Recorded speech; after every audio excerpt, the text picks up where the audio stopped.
Sí, Pablo, sigue hablando, ¿eh? Sigue hablando. Ahí va bien, ahí va bien.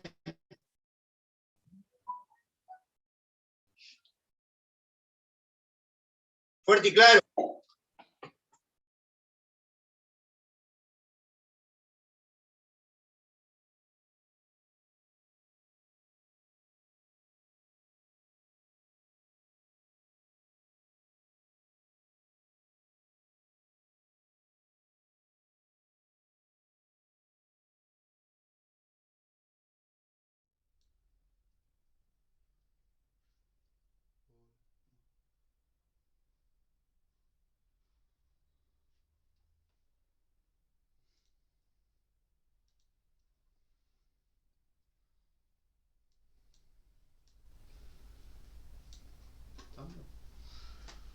Buenas tardes, ¿me escuchan todos? Sí, bien, bien. Bien, disculpe la demora, es que teníamos unos dramitas acá con los IP, las HP, no sé cuántas IP hay acá, pero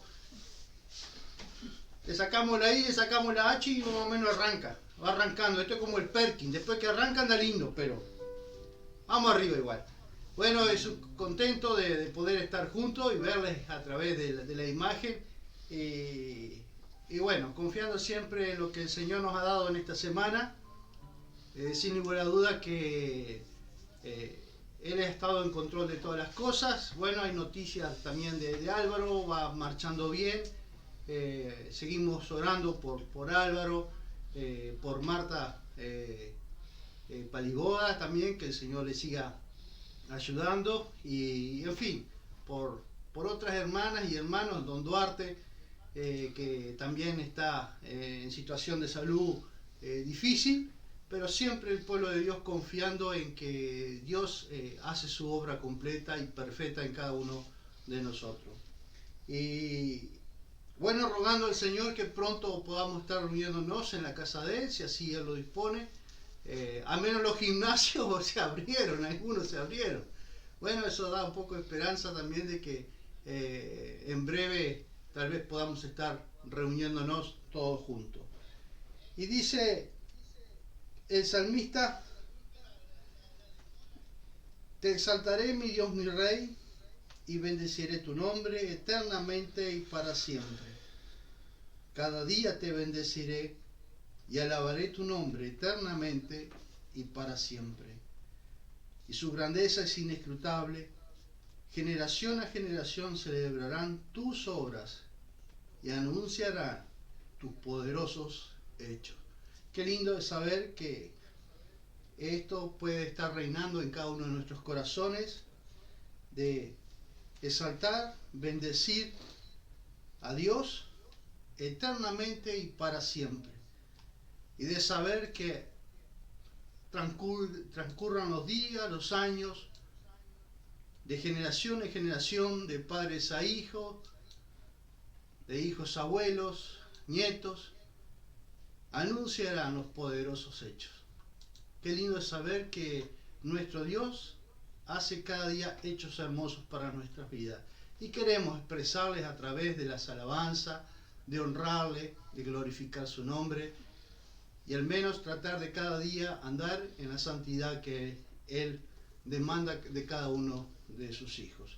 Vamos a tener un momento de oración y vamos a estar entonando dos alabanzas para luego así darle paso al pastor Felipe para que nos esté enseñando en esta tarde. Inclinemos nuestro rostro y pidamos la dirección de nuestro Dios. Nuestro buen Padre Dios, cuántas gracias te damos al saber, oh Dios, que nos has brindado una semana más y que en esa semana, Dios, que tú nos has presentado, nos has protegido, nos has cuidado, has, Señor, suplido cada una de nuestras necesidades. Pero te agradecemos, oh Padre, porque tu inmenso amor y tu fidelidad nos ha acompañado cada día. Te agradecemos, mi Padre, por permitirnos ser tus hijos. Te agradecemos por Jesús, quien nos dio tu en el inmenso amor, le has mandado para que nuestra relación contigo sea estable y permanente para siempre. Es por eso, Dios, que queremos exaltar y bendecir tu nombre, eternamente y para siempre. Y es en esta hora, en Dios, en donde queremos inclinar nuestros corazones a la reverencia, al temor de nuestro Dios, pero tener la apertura de Él también para recibir tu palabra, la que tú ya has colocado por medio del Espíritu Santo en tu siervo, y que ella sea una amonestación para nuestras vidas si no andamos correctamente contigo, pero que sea de ánimo y de aliento también para enfrentar una nueva semana. Os rogamos, Dios, que tú nos examine a cada uno de nosotros y ve si hay en nosotros camino de perversidad y guíanos por el camino eterno, como lo decía tu siervo David. Rogamos, Padre, por nuestros queridos hermanos que hoy están necesitando de la mano poderosa de nuestro Dios a través de la salud, confiando siempre que tu soberanía se posará sobre cada uno de ellos. Oh Padre, recibe estas alabanzas y Dios, permítenos que el Espíritu Santo haga su obra completa en nuestras vidas. En el nombre del Señor Jesús. Amén. Bien, hermanos, vamos a estar entonando dos alabanzas, un himno y un coro, y luego de estas dos alabanzas, Pastor Felipe, es todo suyo. Préndale cartucho. Y luego terminaremos al final con otra alabanza y saludándonos entre todos. Quedamos así, hermano. Dos alabanzas y Pastor Felipe, préndale como el Señor le guíe, y mucha bendición a la palabra de Dios que hoy usted va a compartir con nosotros.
escuchan? Bien, bien. Muchas gracias, Pablo, Fabio, Eliana también allí. María José. María José. Para la próxima un pandero, María José.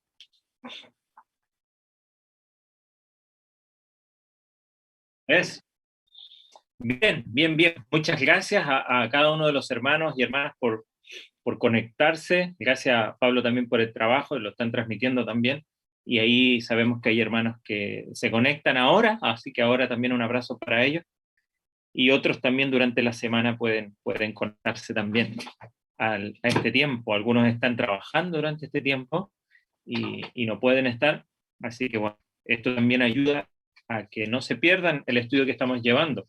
Tengo que reconocer, estas últimas 2 semanas he estado ahí, me tocó cubrir Santiago, que es el estudio que están llevando los hermanos diáconos y otros hermanos que nos ayudan a predicar.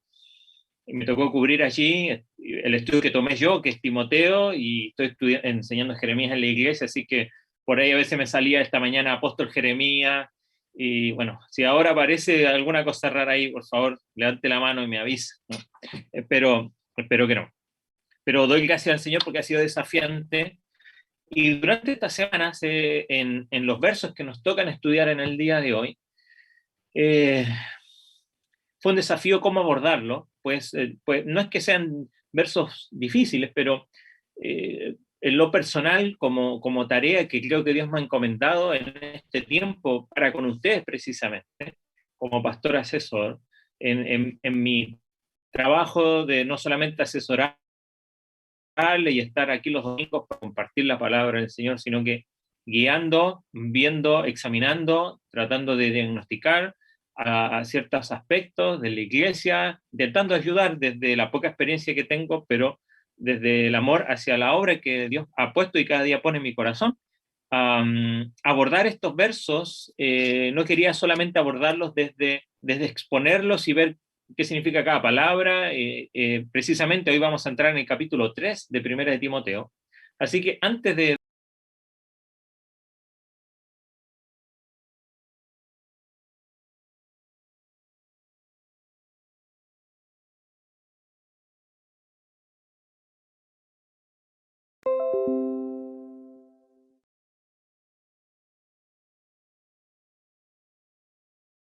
y Dios me ha guiado a algo muy particular. Vamos a exponer el texto, pero nos vamos a dedicar hoy día a hacer más un estudio de lo que está hablando el texto, y la semana que viene vamos a sumergirnos en el texto, no palabra por palabra, pero sí hay varios conceptos que son necesarios verlos uno a uno.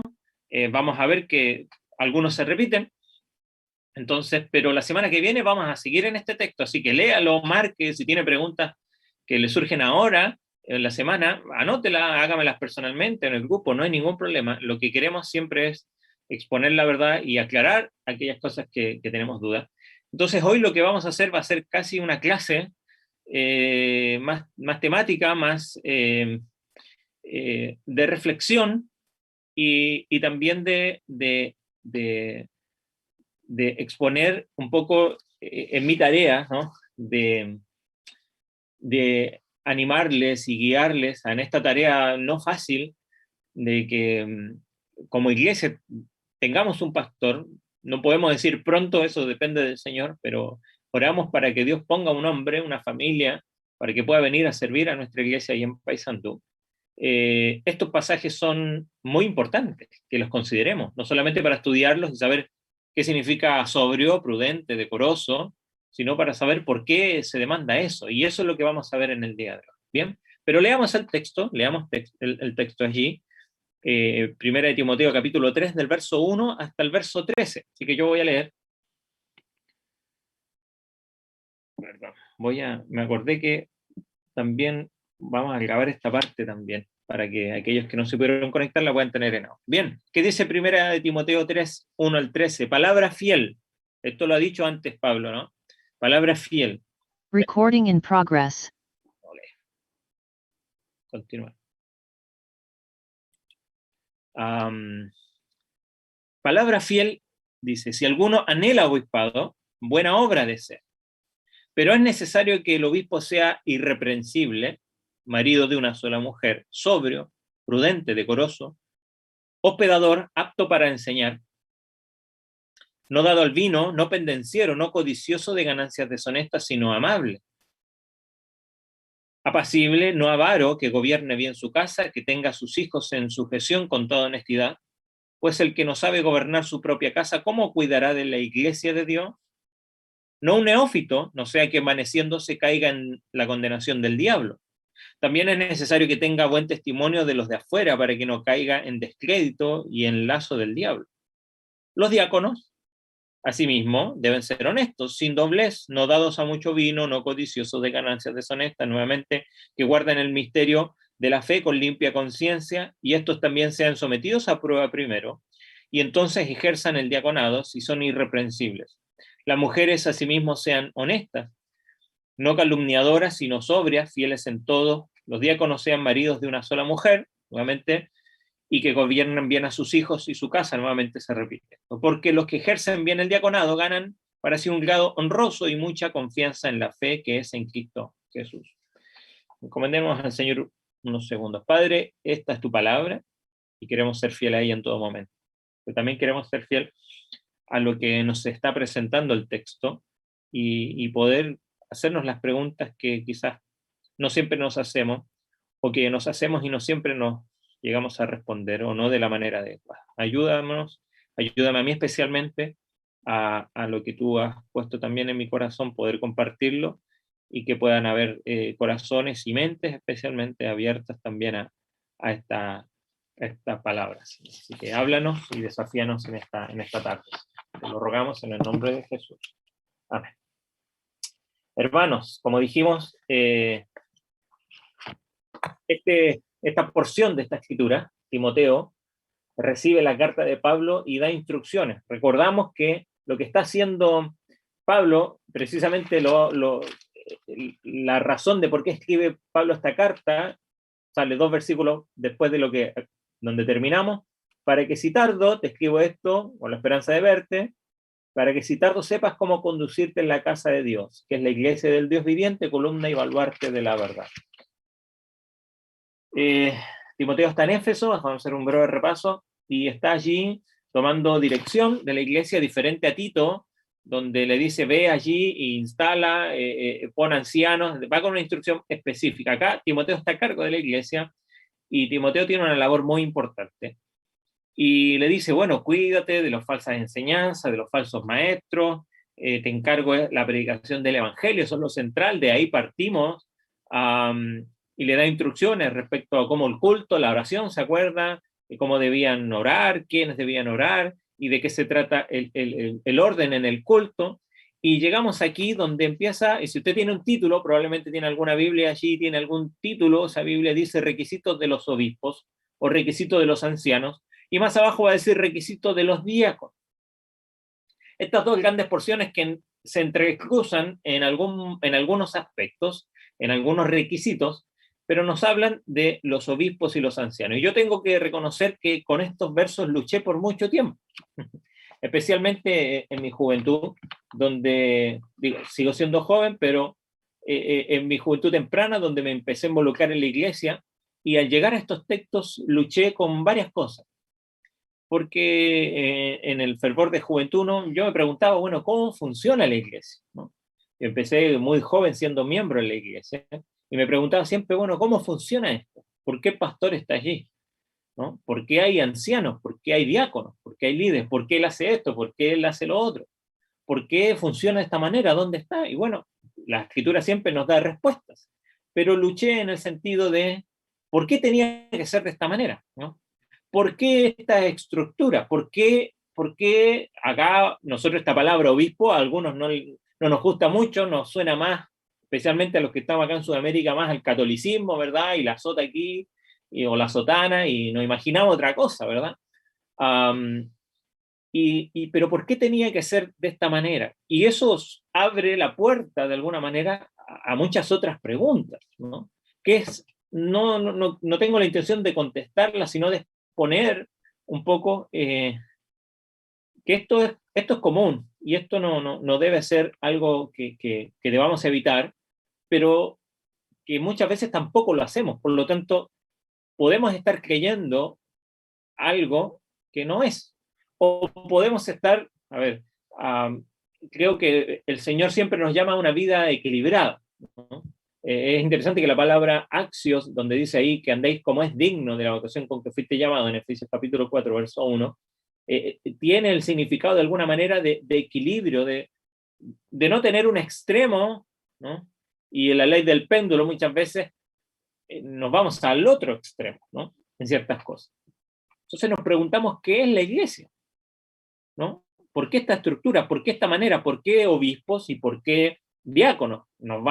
El texto nos habla de los requisitos para estas personas dentro de la iglesia. Recuerde que está dando instrucciones para cómo conducirse en la iglesia, y es necesario que Timoteo supiera cuáles eran los requisitos para los que iban a ser obispos, y ya vamos a ver más adelante que esto se intercala o puede ser lo mismo que anciano o pastor, y los diáconos.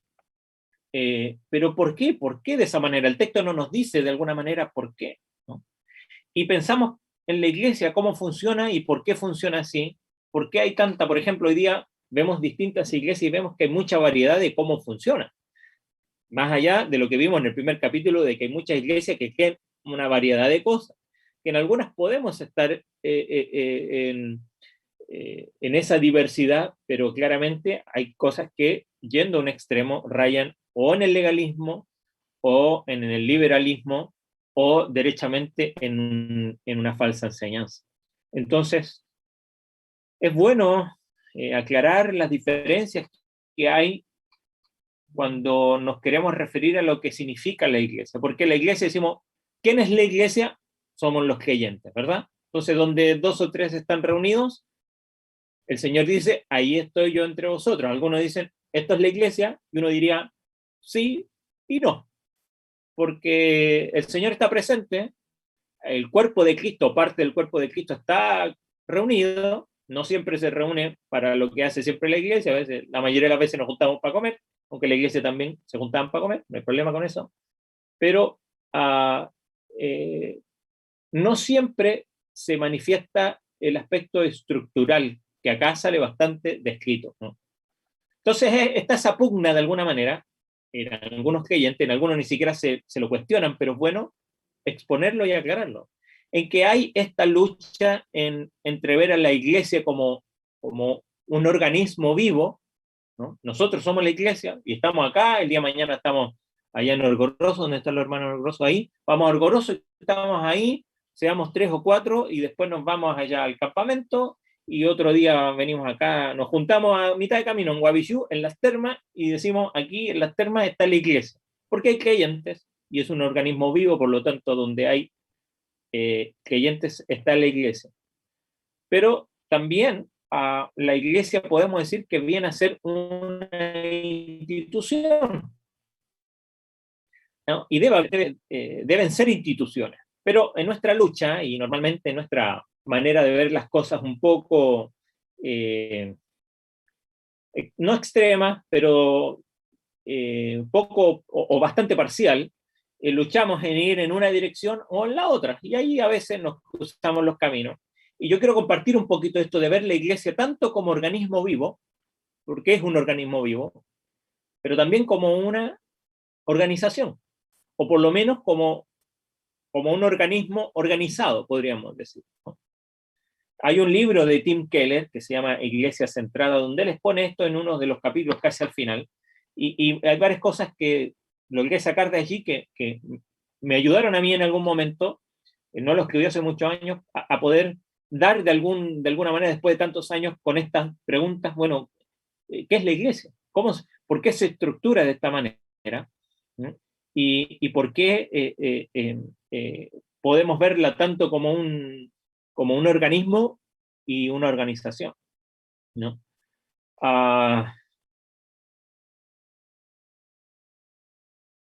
Las escrituras, ¿no?, ven la iglesia como organismos y organizaciones, ¿no?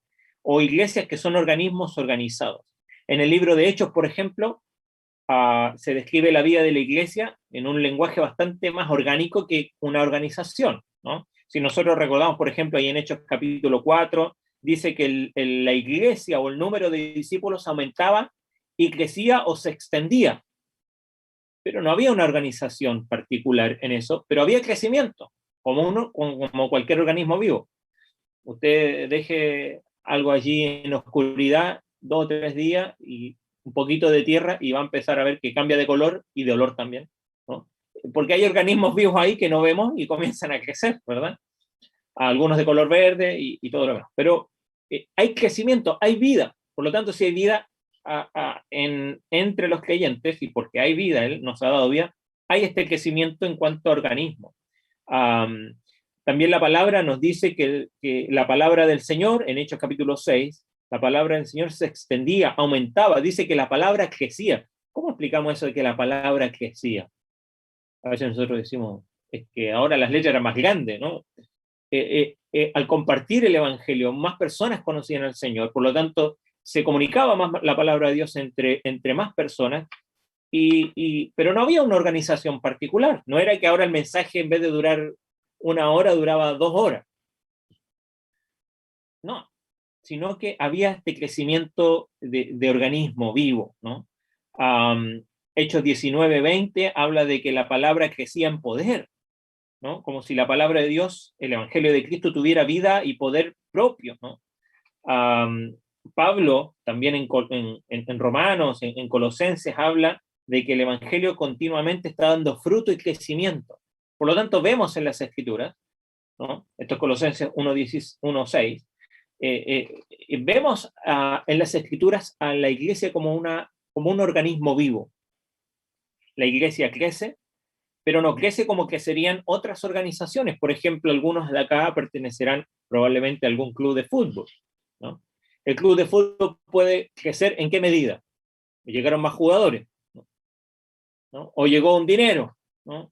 Ahí se vendieron Cavani y llegó dinero ahí a Ferro, creo que es el club aquí que llega dinero en Salto, ¿no? Y crece el club. ¿Por qué? Porque tiene más dependencias, porque tiene más terrenos, porque ahora hay más jugadores, porque tienen otras divisiones, en fin, u otros organismos que podríamos pensar como una empresa también. Una empresa puede crecer, pero la iglesia aumenta en número porque la palabra de Dios crece cuando alcanza a otros oyentes en el poder del Espíritu Santo. Entonces, este lenguaje bíblico sugiere que hay un poder orgánico que se propaga, ¿no?, de unos a otros, dinámico, o sea, que tiene fuerza y que opera dentro de la iglesia. En Hechos, por ejemplo, vemos esto obrando con un escaso respaldo de organización. No había estructuras, no había, bueno, si bien Pedro vemos claramente que él toma algún lugar dirigente, preponderante allí sobre el resto de los apóstoles, pero no había, vemos que por ejemplo más adelante ahí en Hechos, se sucede que no estaban organizados para atender las mesas, ¿se acuerdan? Y de ahí surge de alguna manera, aunque no, el texto no lo menciona, se toma como esos principios para el diaconado, aunque la palabra allí, o el principio del diaconado que se ha mencionado aquí, no está allí en ese pasaje tácitamente, pero podemos ocupar ese pasaje para hacer alusiones. Entonces vemos que no había una institución, no habían planes, no había lo que hay dentro de una organización estructurada como un club de fútbol, una empresa u otra cosa que tiene una estructura, ¿no? Entonces, el poder, ¿no?, este poder opera espontáneamente, ¿no? Vemos que cuando la palabra de Dios produce una nueva iglesia, Pablo tiene siempre cuidado, ¿no?, de nombrar autoridades allí, ¿no? En cada ciudad, antes de salir, Hechos capítulo 14, nos muestra que Pablo, ¿de qué se encargaba? Antes de irse, por lo menos de comenzar o dejar instrucciones para que ese organismo vivo también tuviese una organización. Obviamente estamos hablando del comienzo, ya con el tiempo, en este caso con Timoteo, ya existía y había esto de estructura. Entonces, está esto de la iglesia como organismo organizado, no uno en desmedro del otro, ¿no?, sino que complementándose, ¿no? Entonces, desde el principio la iglesia fue tanto una institución, ¿no?, una organización, como un organismo, o algunos le llaman un movimiento, ¿no? En el principio los primeros cristianos no eran una iglesia como nosotros estamos ahora, que hay alguien a cargo, está el tesorero, si bien habían funciones, pero no estaba estructurado de esta manera. Entonces, tenemos que reconocer que esta naturaleza dual de la iglesia se basa no en que a alguien se le ocurrió y dijo, sabes, tengo una idea de mercado, tengo una idea de gestión para la iglesia, no, se basa en la obra del Espíritu Santo. El Espíritu Santo es quien hace que la iglesia sea simultáneamente un organismo, porque ¿quién es el que da vida a la iglesia? El Espíritu Santo, ¿no? El Espíritu Santo es el que enseña, el Espíritu Santo es el que, primero, convence de pecado, justicia y juicio, es el que regenera, el que da vida nueva, el que produce todo esto del organismo para que se reproduzca, pero ese mismo Espíritu, ¿no?, es quien provee de una organización estructurada, ¿no? Y ya vamos a ver de qué manera. Una manera útil de entender este equilibrio es ver la forma en que Cristo lleva adelante su ministerio. Para aquellos que han estudiado la vida de Cristo o cristología, vemos que Jesucristo viene, obviamente su principal objetivo es venir a salvar a los pecadores. Lo dice acá precisamente capítulo 1 de Palabra Fiel, digna de ser recibida, 1:15 de 1 de Timoteo, Cristo vino al mundo para salvar a los pecadores, de los cuales yo soy el primero. Pero ahora, ¿cómo lo hace? Todo lo que hace Cristo tiene que concordar con lo que dice el Antiguo Testamento también. A eso nos ayuda el libro de Hebreos en el Nuevo Testamento. Y se habla, si usted lo ha estudiado, de los oficios de Cristo, ¿no? ¿Cuáles eran los oficios que Cristo vino y cumplió, de alguna manera, cuando estuvo en la tierra? Y esos oficios son el ministerio profético de Cristo, su ministerio sacerdotal y su carácter real, ¿no? O sea, Cristo como profeta, como sacerdote y como rey, ¿no? Ahora, ¿en qué Cristo cumple estos ministerios? Cristo viene y predica el Evangelio. Cristo mismo, ¿no? Si bien Él es el Evangelio, Cristo predica el Evangelio y llama al arrepentimiento. De la misma manera que Juan, Cristo llama al arrepentimiento, ¿no? Y está proclamando la verdad y aplicándola a los hombres y a las mujeres en el nombre de Dios. Pero también Cristo es el gran sacerdote. Hebreos nos habla mucho de eso, que ahora tenemos un sumo sacerdote, ¿se acuerda? Capítulo 2, capítulo 3, capítulo 4 de Hebreos. Tenemos un sumo sacerdote que puede ser simpático, que puede tener empatía con nosotros, porque nos entiende, ¿no?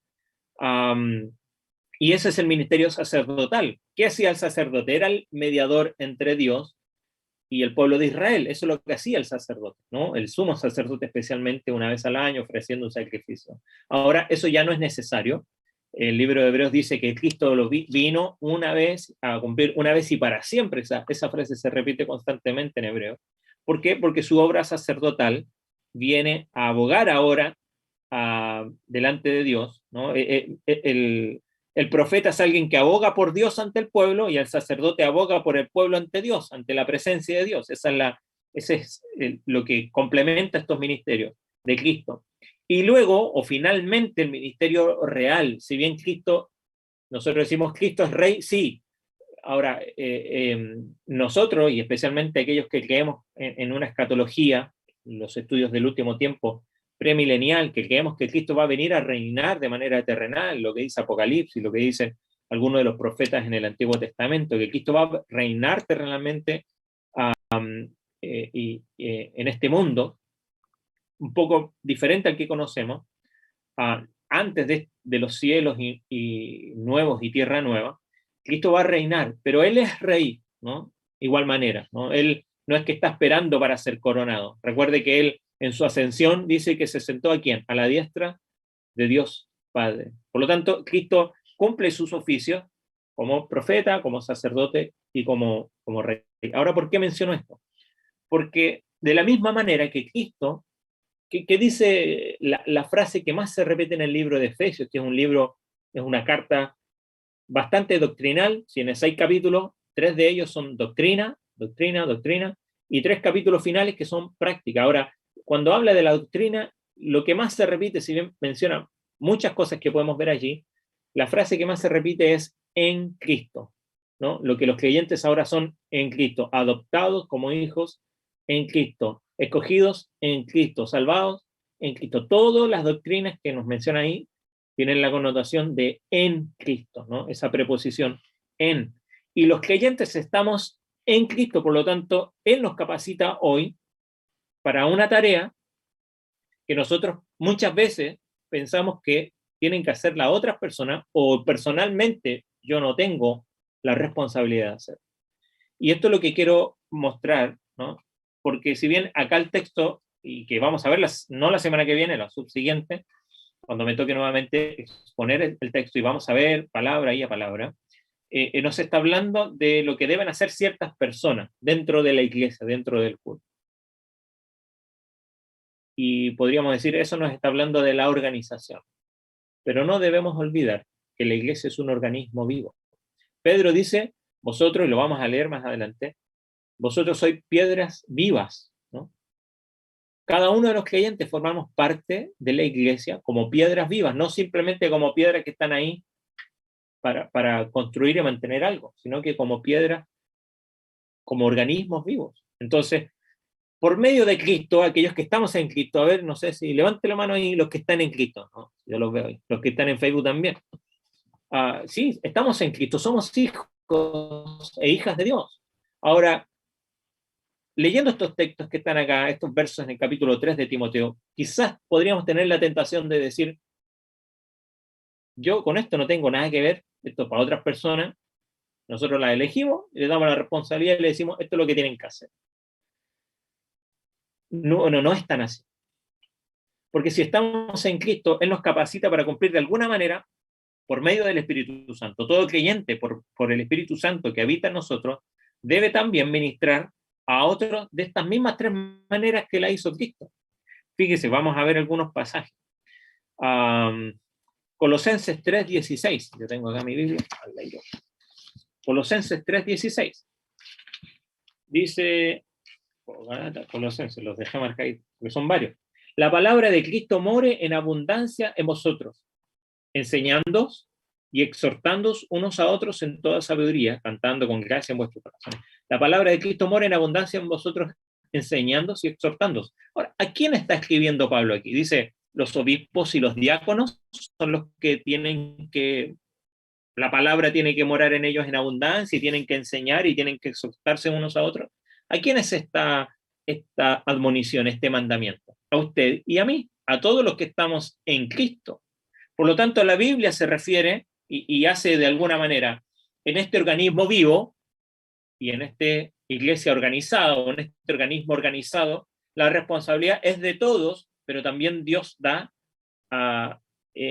una responsabilidad particular dentro de la estructura en el organismo. No sé si me expliqué bien ese concepto, pero lo que quiero mostrar es que así como Dios establece una estructura, que es lo que nos dice Timoteo, que es el texto que nos toca estudiar, también establece que lo que se demanda a ellos se demanda al resto de los creyentes, ¿no? Y que somos llamados a hacerlo, y nuestra responsabilidad o irresponsabilidad, como parte del organismo vivo, quizá usted dice, yo no soy parte de la estructura, yo no soy parte de la organización, aunque soy miembro y todo, pero no soy parte de lo que dice ahí Timoteo capítulo 3. Pero usted es parte del organismo vivo. Por lo tanto, si yo no estoy cumpliendo de alguna manera con lo que por medio del Espíritu Santo el Señor me demanda a mí, ¿qué pasa en un organismo vivo si ciertas células se comienzan a morir o no están cumpliendo su función? Simplemente no cumplen su función, están vivas allí, pero están inhibidas, inactivas. Por supuesto que ya no hay la misma vida que debería haber, ¿no? Quizás no tiene la misma fuerza que debería tener ese organismo vivo. Por lo tanto, la Biblia se refiere a todo creyente como un profeta. Ahora entiéndame, no es que recibí revelación de que Peñarol va a perder. Eso, no hay que ser profeta para saber eso, ¿verdad? Se ríen algunos y otros lloran, pero no hay problema. No es eso, de profeta habla de predicador, de enseñar. Es lo que nos está diciendo aquí. Todo creyente es guiado por el Espíritu Santo. Primero, si lo quiere anotar, primera de Juan capítulo 2, verso 20, verso 27, nos dice que todo creyente debe discernir la verdad. A ver, no es la tarea de los maestros, de los pastores, de los diáconos, de los ancianos, de los que enseñan la palabra de Dios, discernir la verdad. El Señor le ha dotado a usted y a mí, a todos los creyentes, con el Espíritu Santo para que Él nos ayude, y guiado por Él, discernir la verdad. Por supuesto que algunos tendrán más experiencia, tendrán más trayectoria, tendrán más expertise para hacerlo, pero todos podemos discernir la verdad de la palabra de Dios. Todos somos llamados a, o el creyente es dirigido a amonestar con la palabra de Dios, es lo que nos dice acá Colosenses, ¿no? Enseñándoos que more en abundancia en ustedes para que se enseñen y se exhorten unos a otros. El problema es que, y aquí no mora abundantemente la palabra de Dios. Y es yo creo que podemos hacer una aplicación aquí. ¿Mora realmente en abundancia la palabra de Dios en nosotros? Yo creo que por eso muchas veces fallamos en enseñar y en exhortarnos mutuamente. Porque no es de mi opinión, ¿sabes qué yo pienso que debería ser? No, es la autoridad de la palabra de Dios, ¿no? La que me tiene que llevar a eso. A instruir, Romanos 15, 14, a ver, yo lo marqué aquí, creo. Romanos capítulo 15, verso 14. Dice, pero estoy seguro de vosotros, hermanos míos, de que vosotros mismos estáis llenos de bondad, llenos de todo conocimiento, de tal manera que podéis amonestaros los unos a los otros. Anótelo, Romanos 15, 14. Somos llamados como creyentes a instruir a otros, a amonestarnos mutuamente, a animar a otros creyentes. Hebreos capítulo 3, cuando dice, no tengáis un corazón duro de incredulidad, ¿no? Sino que exhortaos los unos a los otros diciendo, hoy es el tiempo, ¿no? Y los cristianos somos llamados a testificar la verdad a nuestros vecinos, a los que no son creyentes. Los creyentes, ahí en Tesalónica, primero de Tesalonicenses, capítulo 1, dice que Pablo le escribe la carta porque está gozoso de escuchar el testimonio de ellos, porque no fue necesario, dice, que nosotros fuésemos a otros lugares porque ustedes ya predicaron el evangelio allí. No eran obispos, no eran diáconos, no eran pastores, no eran misioneros, eran creyentes, como usted y yo. Entonces, dentro del organismo vivo, tenemos responsabilidad también. O sea, no es necesario estar en la estructura para tener una responsabilidad y una tarea y un oficio. La Escritura nos demanda a todos los creyentes compartir la palabra del Señor, ¿no? Este oficio como Jesucristo mismo de profeta, de predicar, de exhortar, de animar, de predicar a otros, de conducir a otros en la exhortación, en el consejo de la palabra del Señor. Primera de Pedro capítulo 3, verso 15, un versículo conocido. Pedro encarga a todos los creyentes que den razón inteligentemente de su fe ante los no cristianos, ¿se acuerda? ¿No? Santificad a Dios en vuestros corazones y presentad con mansedumbre y reverencia a todo aquel que os demande razón de vuestra fe, ¿no? Y eso no es una tarea para algunos, es una tarea para aquellos que están en Cristo, para usted y para mí. Significa que todo creyente debe leer, debe meditar, debe amar la palabra del Señor, debe poder interpretarla apropiadamente, debe ser diestro para aplicarla a sus propias preguntas y necesidades y a aquellos que los rodean. Pero, ¿sabe? Hemos caído en el error de creer que la iglesia está estructurada solamente y no es un organismo vivo. Por lo tanto, ¿quién cumple esta tarea? Allí. Los que están adelante, los que tienen un cargo, como lo veremos más adelante, obispos, diáconos, ancianos, ellos tienen esta tarea, ¿no? Usted y yo tenemos esta tarea. Si usted realmente está en Cristo, es parte del organismo vivo. Veamos a la iglesia, tanto como una organización, que lo es, pero no solo una organización, sino que un organismo vivo. Vamos a llegar más allá, pero lo digo ahora. ¿Cuál es el problema? Que algunos no ven la organización y ven solamente el organismo vivo, y obviamente eso es demasiado fluido, demasiado líquido, y obviamente eso, al carecer de estructura, cuesta que haya un crecimiento, un orden, y bueno, eso lleva a otras cosas que también tienen sus problemas. Ambos extremos, ahí, son un problema. O sea, entendamos, hermano, y quería compartirles esto porque era algo que yo también me preguntaba hace muchos años y luchaba pensando por qué es así, y al final el desafío fue a mi propia vida, es decir, a ver, esto no es un problema de la estructura o de la organización, permiso. Esto es un problema que debemos abordarlo como congregación, como iglesia, entendiendo que cada uno de nosotros formamos parte de este organismo vivo. Ahora, dijimos que Cristo tenía 3 oficios: profeta, sacerdote y rey. Como profeta debemos predicar a otros. Como sacerdote, Primera de Pedro 2:9 dice, ese lo voy a leer, no me quiero equivocar. Dice, más vosotros sois linaje escogido, real sacerdocio, nación santa, pueblo adquirido por Dios. Fíjese, dice lo primero que ya vimos, para que anunciéis las virtudes de aquel que os llamó de las tinieblas a su luz admirable. Dice, a diferencia del pueblo de Israel, nosotros somos un real sacerdocio, ¿no?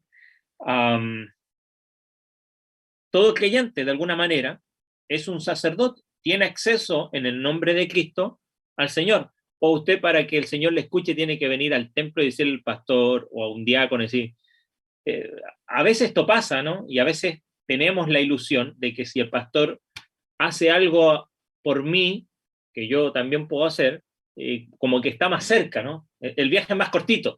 Y no es así, ¿no? No es así, ¿no? Todos los creyentes somos sacerdotes por medio de Cristo, ¿no? En nombre de Cristo, el gran sumo sacerdote. Todos tenemos acceso, Hebreos capítulo 4, Hebreos capítulo 10, tenemos acceso libre a la presencia de Dios por medio de Cristo. Y los creyentes tenemos la tarea sacerdotal de presentarnos a nosotros mismos diariamente, como dice Romanos capítulo 12, ¿de qué manera? Como sacrificio vivo, diariamente, ¿no? Sacrificio vivo delante de Dios, ¿no? El sacerdocio de todos los creyentes quiere decir no solo que todos ahora son participantes activos en la adoración pública y gozosa, sino que tienen también el llamamiento, de alguna manera sacerdotal, a hacer el bien y compartir con otros. Como profetas, los cristianos llaman a sus vecinos a arrepentirse, pero como sacerdotes lo hacen con simpatía, con servicio amoroso para atender sus necesidades, ¿no? Por eso, muchas veces la iglesia cuesta el engranaje porque está esta falsa comprensión de que hay cosas que tienen que hacer algunos, pero en realidad esas cosas que tienen que hacer algunos las tenemos que hacer todos, ¿no? Por supuesto que hay algunos que son parte de la estructura, que ya lo vamos a mencionar al final, que tienen su responsabilidad y darán cuenta al Señor por eso también. Pero no olvidemos, hermanos, usted es hijo de Dios, está en Cristo, es parte de este organismo vivo. Y por último, como rey, ahí es más difícil quizás la ilustración, pero aunque hay líderes que tienen la responsabilidad de gobernar y de disciplinar de alguna manera la iglesia, el hecho de que todos los creyentes también, Efesios capítulo 2, especialmente Apocalipsis capítulo 1, nos habla de que los creyentes somos reyes y sacerdotes delante de Dios. Y no esto para que nos creamos mejores, sino que así como tenemos el privilegio de entrar, viene a ser un derecho, como dice Juan 1:12, tenemos el derecho de ser hijos de Dios, ¿no? Pero también la responsabilidad de disciplinarnos unos a otros, ¿no? Ya vamos a llegar a ese pasaje, pero Santiago capítulo 5 y el libro de Santiago es una carta que escribe a una iglesia que tenía problemas. Porque la iglesia tiene problemas, hermano. Usted y yo tenemos problemas y los llevamos a la iglesia, así que no se preocupe, no es un gran desastre que en la iglesia haya problemas. Está compuesta por seres humanos, pecadores, y hay problemas en la iglesia. El tema es cómo los tratamos. Y Santiago nos da dirección, y estamos estudiando en Santiago. Y si va a llegar al capítulo 5, que habían problemas ahí, y el problema es que no se confesaban los pecados unos a otros, ¿no? Anótelo, Santiago 5:16. Y somos llamados a confesarnos. Obviamente no, hermano, ¿sabe qué? Yo le robé a otro. No, si yo te ofendí a ti, te tengo que pedir perdón, ¿no? A eso se refiere, a confesar unos a otros vuestros pecados, vuestras faltas, porque de esa manera puede haber reconciliación, ¿no? Entonces, y somos llamados a orar unos por otros, y eso es parte de la tarea de todo rey, porque el rey, ¿qué hace? El rey vigila, gobierna, ¿no? Instruye, disciplina, pero si bien nosotros no estamos en la estructura, o no todos, pero como creyentes somos llamados a sobrever por eso también. No tenemos que esperar que el pastor o un líder de la iglesia venga y me diga, ¿sabes? Esto es lo que tú tienes que hacer.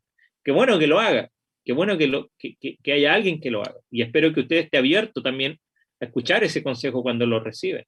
Pero como creyentes somos llamados, fíjese, ahora me acordé de este pasaje, Gálatas capítulo 6, verso 1, dice, hermanos, si alguno fuere sorprendido en alguna falta, vosotros que sois espirituales, restaurarles con espíritu de mansedumbre, considerándote a ti mismo, no sea que tú también seas tentado.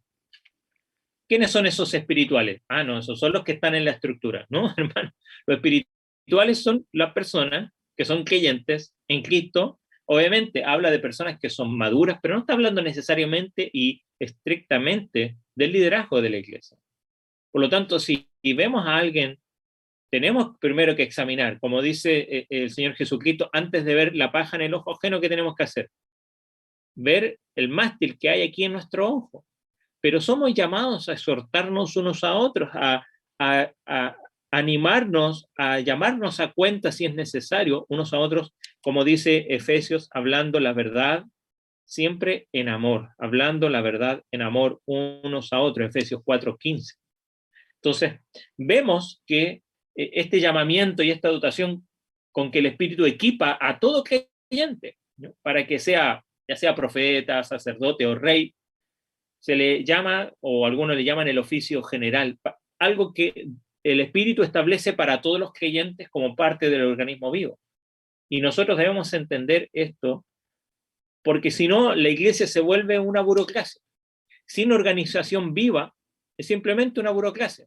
Y no va a ser muy diferente a los problemas que usted se vea enfrentado en el sindicato de su trabajo, en el club de fútbol, en la junta vecinal, en ¿cómo se llama? La comisión de fomento de la escuela. No va a ser muy diferente. Pero cuando comprendemos que todos como creyentes hemos sido equipados por el Espíritu Santo, no importa la edad que tenga, ahí veo algunos jóvenes, no importa, Dios te ha capacitado por medio de su Espíritu como organismo, como parte de este organismo vivo, del cual tienes responsabilidad, como también tienes, a mí no me gusta la palabra derecho, pero tenemos ese privilegio de ser parte de este cuerpo vivo, por lo tanto, lo que yo haga va a colaborar, pero lo que yo no haga va a ser un flaco favor a este organismo vivo. Y puedo ser yo el responsable de que la vida de la iglesia se vea afectada por no comprender esta idea. Entonces, se vuelve una burocracia, algo vertical, de arriba abajo, alérgico a la innovación, a lo novedoso. ¿Por qué? Porque la estructura está allí y la estructura está, no nos podemos mover de ahí. Pero como organismo vivo, el organismo vivo se adapta muchas veces, y esto no me malinterprete. Esto no tiene que ver con, bueno, vamos a adaptarnos y contextualizar todo lo que hacemos, no. Pero tenemos que comprender en el mundo donde estamos, las personas que formamos parte en lo local, como Iglesia Paysandú, que no es lo mismo que Salto, que no es lo mismo que los hermanos en Colonia, que no es lo mismo que los hermanos en Carmelo, o en Montevideo, o en Chile, o en cualquier otro lugar. Entonces, cuando vemos que somos llamados todos los creyentes a ser parte de este organismo vivo, va a colaborar favorablemente cuando lo comprendemos. Por eso lo quería compartir. Ahora, esto nos ayuda a entender a la iglesia como un movimiento lleno de energía que produce un ministerio que cambia las vidas, que cambia de alguna manera también nuestro entorno. Todo sin depender de alguna manera de la estructura, de la planificación. Ahora, a la mano de esto también está la estructura. Y allí el Espíritu Santo, así como le da a todo creyente dones espirituales, le da dones espirituales ¿para qué? Para la edificación del cuerpo de Cristo, ¿no? Para el ministerio. Y allí es donde estos dones, fíjese, Efesios capítulo 4. Efesios capítulo 4. Nosotros la lista de dones la tenemos ahí en Corintios, capítulo 12, capítulo 13, 14. En realidad 13 no tanto, pero 12, 14. Pero Efesios capítulo 4, algunos la toman como una lista de dones, especialmente lo puedo por suponer también como áreas de ministerio dentro de la iglesia, donde se ejercen esos dones, y que de alguna manera, todo lo que hablamos recién, también lo hacemos desde los dones que tenemos, que Dios nos ha dado, o el don que Dios nos ha dado. Todo creyente tiene un don, tiene la responsabilidad de ejercerlo, desarrollarlo, y usarlo para la gloria del Señor, ¿no? Y eso es parte de este organismo vivo, del cual somos parte. Ahora, Efesios capítulo 4 creo que nos habla de lo que es la otra cara de la moneda, de la estructura, ¿no? Donde también es a través de los dones, pero ya en ciertas áreas y de una manera particular. Dice 4:11, el mismo constituyó a unos apóstoles, a otros profetas, a otros evangelistas, a otros pastores y maestros, a fin de capacitar al pueblo de Dios para la obra de servicio, para edificar el cuerpo de Cristo. Entonces, ahí vemos que hay distintas áreas de ministerio, incluso Romanos capítulo 12, verso 8, también se ve el área de la administración, ¿no? O el don de administración. Entonces, a menos que tengamos una estructura institucional, a veces tenemos elecciones de autoridades en nuestra iglesia, tenemos reglamentos, acá tenemos los reglamentos de la UCB, que de alguna manera nos dicen, bueno, ¿cómo vamos a elegir? Este es el viejo, yo no encontré el nuevo, creo que lo regalé por ahí. Pero tenemos unas normas y disposiciones internas que nos dicen, bueno, ¿cómo vamos a hacer la estructura? Todo eso, esto no está inspirado, pero sí está hecho bajo la guía del Señor y bajo la autoridad de la palabra del Señor. Pero todos estos dones o lugares de ministerio como pastores, maestros, ancianos, profetas, aunque ahí pueden ser predicadores, evangelistas, o el área de administración, no tienen lugar si no hay una estructura, ¿no? O no tiene sentido sin una estructura, o sin estándares de, bueno, decir, bueno, ¿quién va a ser, quién va a estar en eso? ¿Cuáles son los requisitos? Que de alguna manera es lo que nos dice el texto, ¿no? Ahí en Timoteo capítulo 3. Entonces, nadie puede gobernar la iglesia sin algún nivel de acuerdo por parte de la iglesia también, ¿no? En cuanto a qué deben hacer, qué autoridad tienen, cómo van a gobernar, cómo van a ejercer legítimamente esa responsabilidad. Y así el crecimiento y el florecimiento del ministerio espontáneo, ¿no? El organismo vivo, depende de alguna manera de que estén estas estructuras o que estén en su lugar algunos elementos institucionales. Entonces, Jesús comisiona a los líderes de la iglesia asignándole dones, y así cuando vemos a líderes en nuestra iglesia, ¿no? Simplemente lo que estamos haciendo cuando se hace correctamente, porque también nos podemos equivocar en esto, simplemente vamos a una lección en alguna iglesia y decimos, a ver qué me parece más bonito, es más buena onda, me cae bien, tiene plata, no tiene plata, lo que sea. Hay muchas motivaciones que la gente dice, este vamos a poner, pero ahí nos equivocamos, y es un desastre cuando sucede así, ¿no? Pero cuando comprendemos y partimos primero de lo que es el organismo vivo a lo que es la estructura, lo que estamos haciendo al seleccionar ciertas personas es el reconocimiento a ese llamado de parte de Dios y a esos dones que Dios ha dado, ¿no? Para poder cumplir ese oficio particular dentro de esta estructura que es la iglesia, porque es una estructura, pero también es este organismo. Entonces, de alguna manera, en lo general, todos somos llamados a formar parte, pero en lo especial significa que el Espíritu separa, escoge, cómo lo hace, mire, es muy diverso, ¿no? Pero a mí una definición que me encantó de llamado en un libro que se llama De Pastor a Pastor, de Erwin Lutzer, él dice, el llamado al ministerio es una convicción dada por el Espíritu Santo, una convicción muy fuerte dada por el Espíritu Santo, no es un sueño ni ninguna cosa, es una convicción dada por el Espíritu Santo, confirmada por la palabra de Dios. Obviamente el Espíritu Santo es quien la da, la palabra de Dios y el cuerpo de Cristo. O sea, a veces algunos dicen, el Señor me llamó a mí para ser pastor o para ser anciano. Pero resulta que el cuerpo de Cristo no reconoce eso. No hay un testimonio, no sabemos, no conocemos, o hay un testimonio contrario a que pueda estar allí, ¿no?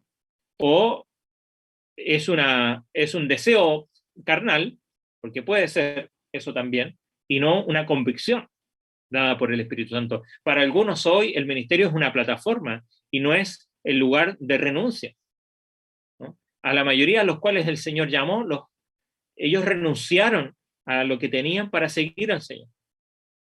Los pescadores a sus barcas, a sus redes, Mateo a un gran trabajo como recolector de impuestos, y otros dejaron todo lo que tenían y siguieron al Señor. Hoy día hay muchos que, como no tienen mucho, quieren el ministerio pastoral. Ahora el ministerio pastoral nadie se hace rico por ser pastor, téngalo claro. En algunos lugares quizás sí, pero el reconocimiento, la posición de autoridad, no sé, hay muchas razones por las que las personas pueden llegar allí, pero Cuando la iglesia, a la par de entender la estructura, entiende que es parte de este organismo vivo, se va a conjugar con todos los errores, con todas las asperezas del proceso, se puede dar mucho mejor quizás de lo que podemos estar haciendo ahora incluso. Entonces, mientras todos los cristianos deben enseñar, deben evangelizar, el Señor ha puesto a algunos para que sean maestros, pastores, evangelistas, ¿no? Mientras todos los creyentes deben compartir lo que tienen con los necesitados, sin embargo, Dios llama a algunos líderes para que sean diáconos y encabecen el ministerio de la misericordia dentro de la iglesia. Todos los creyentes deben cuidarse unos a otros y exigirse cuentas unos a otros. Sin embargo, toda congregación debe tener ancianos, líderes que cuiden de la gente, de los miembros, como pastores que cuidan de sus ovejas. Todos los creyentes deben someterse a la autoridad de sus líderes, es lo que nos dice la Escritura. Cuando estos líderes ejercen sus dones, también ejercen ese ministerio de Cristo. Ahora, el Espíritu Santo hace a la iglesia tanto un organismo como una organización. Una gran olla ahí, ¿no? de vida y ministerios espirituales generados espontáneamente, así como una comunidad ordenada, estructurada, con reglas, con autoridad, con instrucciones, con normas. Si Dios solo diera dones a todos los creyentes y no llamara a nadie a un lugar de autoridad, la iglesia sería solo un movimiento orgánico, espontáneo, sin prácticamente ninguna estructura institucional. Si solo diera dones a los oficiales especiales, ministros ordenados, entonces la iglesia sería exclusivamente una institución vertical, de arriba abajo, de orden, de control. Pero el Espíritu de Dios crea tanto el oficio general que hablábamos recién para todos los creyentes como el especial. Tim Keller, acá tengo la cita de Tim Keller en este libro que me ayudó bastante a esclarecer esto un poco. Él dice, el Espíritu de Dios crea estos oficios y así hablamos del ardor del Espíritu, creando este organismo vivo, y del orden del Espíritu, creando la institución, ¿no? Este equilibrio dinámico de la obra del Espíritu es lo que hace la iglesia sostenible, por lo menos en términos humanos. Sabemos que el Señor es el que sostiene a la iglesia, pero en la responsabilidad que tenemos nosotros, este ardor del Espíritu, ¿no? Que da energía, energiza, dinamiza, da vida, también ese mismo Espíritu pone orden dentro de la iglesia, ¿no? Y vemos esto muy dinámico, y con esto ya terminamos en 1 de Pedro capítulo 2. 1 de Pedro capítulo 2, verso 4 y 5. 1 de Pedro 2, 4 y 5. Dice, acerquémonos a Él, al Señor, ¿no? Piedra viva, desechada ciertamente por los hombres, mas para Dios escogida y preciosa. 1 de Pedro 2, 4 y 5. Acerquémonos a Él, piedra viva, desechada ciertamente por los hombres, mas para Dios escogida y preciosa. Vosotros también, vosotros, ¿quiénes son vosotros? Todos, usted y yo, ahí estamos todos, no es algunos, todos. Como piedras vivas, sed edificados como casa espiritual y sacerdocio santo para ofrecer sacrificios espirituales aceptables a Dios por medio de Jesucristo. Este dinamismo, estas piedras vivas, las piedras en un edificio están allí, no hacen crecer en un edificio. Si nosotros construimos un edificio de piedra, el edificio no va a crecer. Pero esta iglesia que está construida de piedras vivas, este edificio crece en la medida que hay organismo vivo, hay vitalidad, cuando todos los creyentes comprendemos de lo que formamos parte, pero también esa vitalidad tiene dirección y no crece desordenadamente cuando hay esta estructura que permite dirigir esta vitalidad. Y es vital reconocer al Espíritu Santo como el autor de ambos aspectos de la naturaleza de la iglesia, tanto del organismo vivo como de la organización. No me da el tiempo para ver un poco, lo vamos a ver en la próxima vez, pero hermanos, meditemos en esto, ¿no? La iglesia en su forma más saludable es una iglesia tanto organizada como una iglesia orgánica, viva, ¿no? Debido a que el autor de ambas cosas es el Espíritu Santo, debe haber debe poder existir en armonía lo uno con lo otro. Ahora, si somos honestos, ¿cómo concebimos nosotros la iglesia? Acá, si volvemos, no vimos nada del texto de 1 Timoteo, capítulo 3, pero solamente vamos ahí para terminar.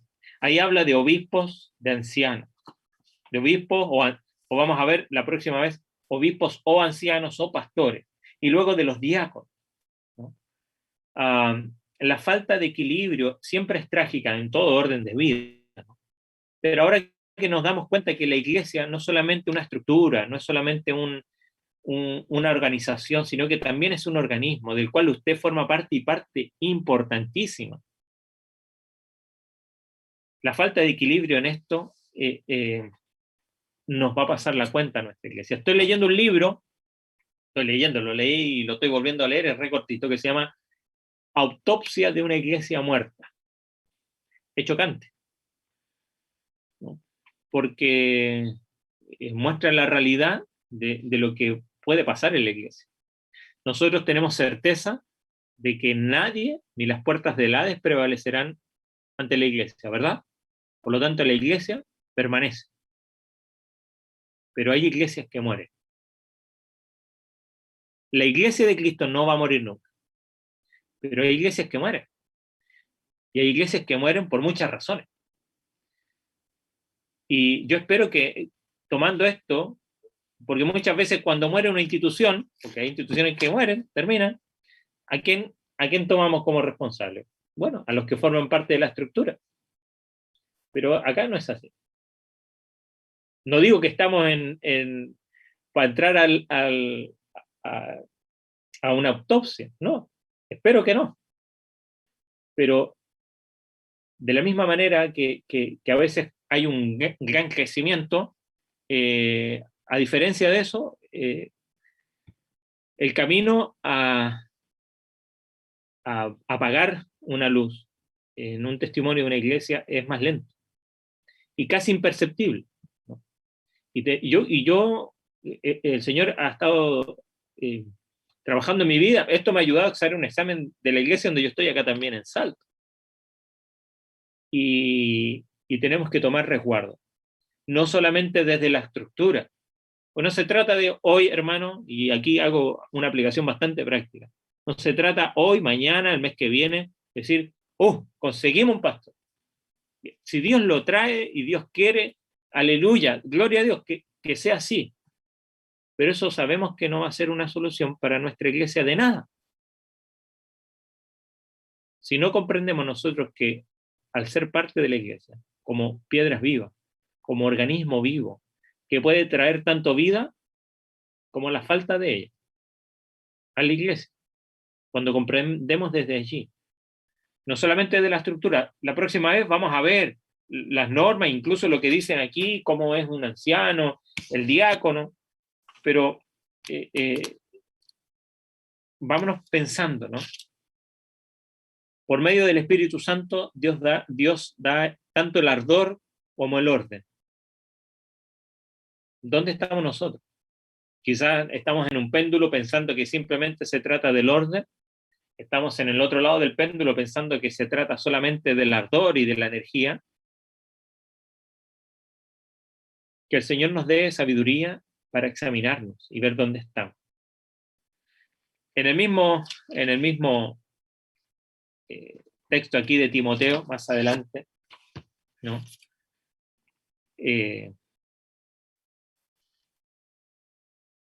Dice allí, capítulo 4, lo vamos a ver más adelante, verso 6, si esto enseña, y esto que acabamos de enseñar de alguna manera también, a los hermanos serás un buen ministro de Jesucristo, nutrido con las palabras de la fe y de la buena doctrina que has seguido, y no solamente él, sino que los que se ven beneficiados de él.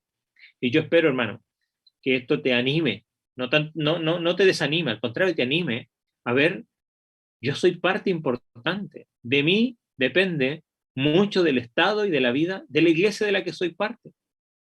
Por supuesto que algunos tenemos más responsabilidad que los demás. Para eso, bueno, vamos a estudiar la próxima semana, pero también acá hay un libro que quiero recomendar. Fíjese, a ver, el libro que tu pastor quiere que leas, pero no se atreve a pedirte.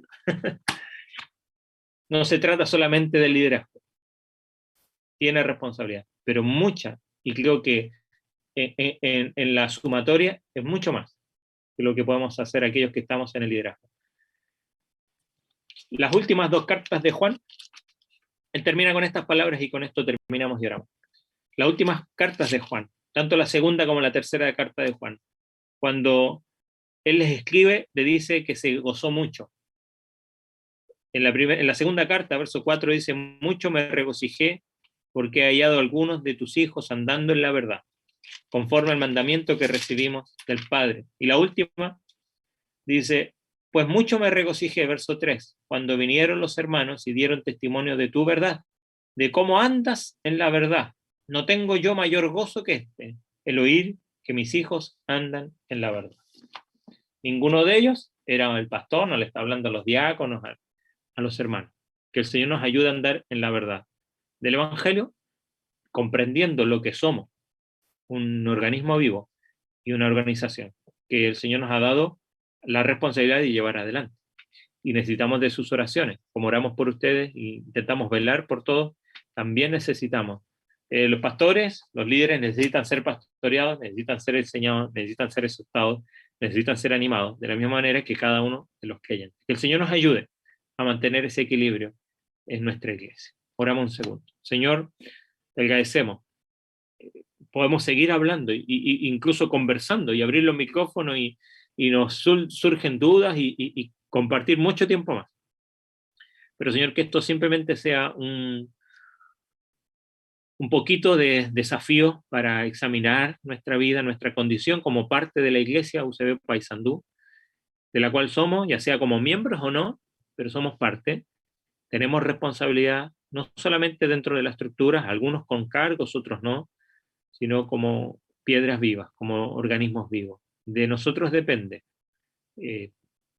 cuánta vida o cuánta falta de ella va a haber o hay en nuestra iglesia. Ayúdanos, Señor, ayúdanos a ser honestos en nuestros corazones con nuestra realidad. Gracias, Padre, por el privilegio y también la responsabilidad de compartir tu palabra. Te agradecemos en nombre de Jesús. Amén. Gracias, hermanos, por su tiempo, gracias por su atención y espero que el Señor use estas palabras para seguir exhortando a su corazón, como lo ha hecho con el mío. Un abrazo.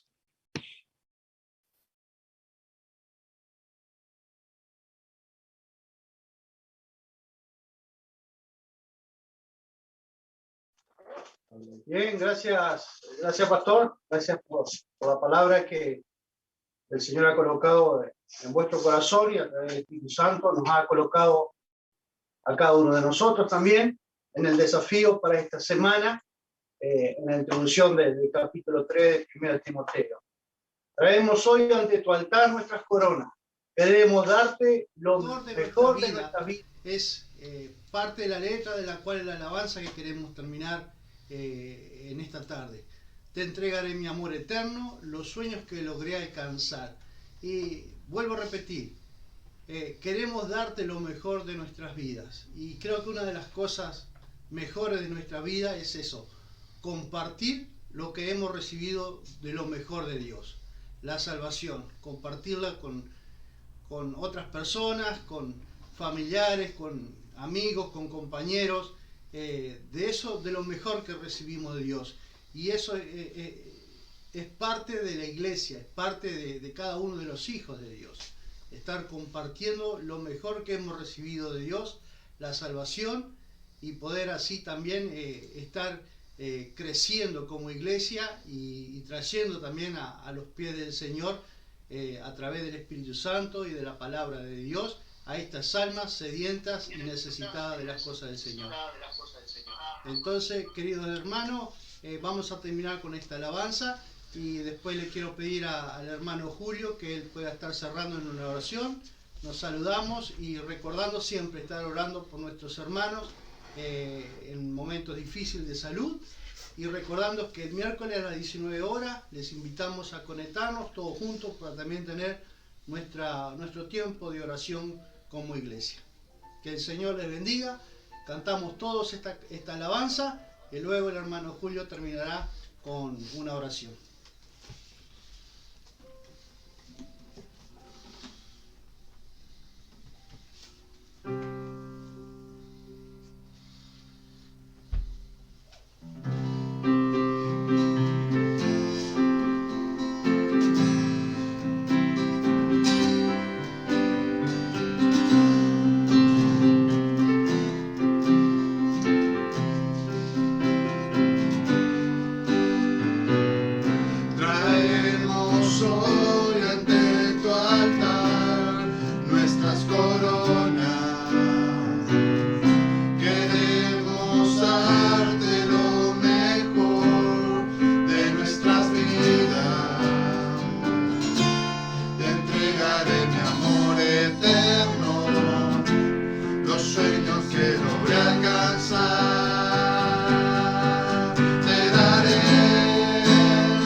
Padre Celestial, cuántas gracias son las que te damos, Señor, porque un grupo de hermanos hemos podido juntarnos por medio de este medio. Gracias, Señor, por tener el privilegio, oh Dios, de estar delante de tu palabra en esta tarde. Gracias porque tu palabra es viva y eficaz y más cortante que espada de doble filo, y que penetra hasta lo más profundo de nuestro corazón, como lo he hecho esta tarde, traernos a nuestra conciencia y hablarnos en nuestro corazón es tu palabra, de hacernos reflexionar cómo estamos como iglesia, como cuerpo de Cristo. Ayúdanos, Señor, a ser piedras vivas, Señor. Ayúdanos, Señor, que en nuestras vidas te honren, te glorifique con nuestras buenas acciones y actitudes, dando la fe en nuestro Señor Jesucristo. Ayúdanos, Señor, a ser una iglesia que sea una iglesia relevante, una iglesia que tenga una buena identidad, la identidad de Cristo. Ayúdanos a ser una iglesia que tenga un propósito, una misión de llevar las buenas nuevas. Pero ayúdanos también en una iglesia que sea un grupo de hermanos en la casa de Dios, que es el cuerpo de Cristo, una iglesia unida, Padre, por una misma misión, una misma causa, de llevar el evangelio de Jesucristo a toda criatura. Señor, gracias por instruir a través de la obra del Espíritu Santo a nuestro hermano y pastor Felipe. Gracias por su arduo trabajo que obviamente ha tenido, y sabemos que eso lleva y demanda, pero que es satisfacción, ¿no? Dios, de Padre, lo que tú has inquietado el corazón del pastor Felipe para traernos esta palabra hoy en día, Señor. Quieras tú, Señor, bendecir su vida, bendecir su ministerio, bendecir, Señor, el tiempo que ha dispuesto para estar con nosotros. Damos gracias por eso, Señor. Y por los hermanos que de una manera u otra han preparado este tiempo de alabanza también. Señor, a la familia Alza, Señor, te damos gracias por el tiempo que ellos también han dispuesto, Señor. Bendiciones, pedimos de lo alto para todos los hermanos de nuestra Grey, que tú estés bendiciendo y que pronto podamos vernos. Cuánto anhelamos, Señor, poder reunirnos presencial, pero Dios, ayúdanos a esperar en tus tiempos, y seguimos rogando como iglesia, como cuerpo de Cristo, por aquel pastor, por aquel siervo que tú has de poner en nuestra iglesia. Que ayúdanos, Señor, a perseverar, a velar en oración, Señor, por aquel siervo que tú has de poner, pero también la responsabilidad que tú, Señor, tu palabra nos demanda, Señor, de que como cuerpo de Cristo tenemos que ser cada uno, Señor, nosotros responsables, Señor, y ocuparnos y velar por nuestra salvación cada día. Gracias te damos por todo. Despídenos con tu paz y tu bendición a cada uno de nosotros, en el nombre de Señor Jesús. Amén. Amén.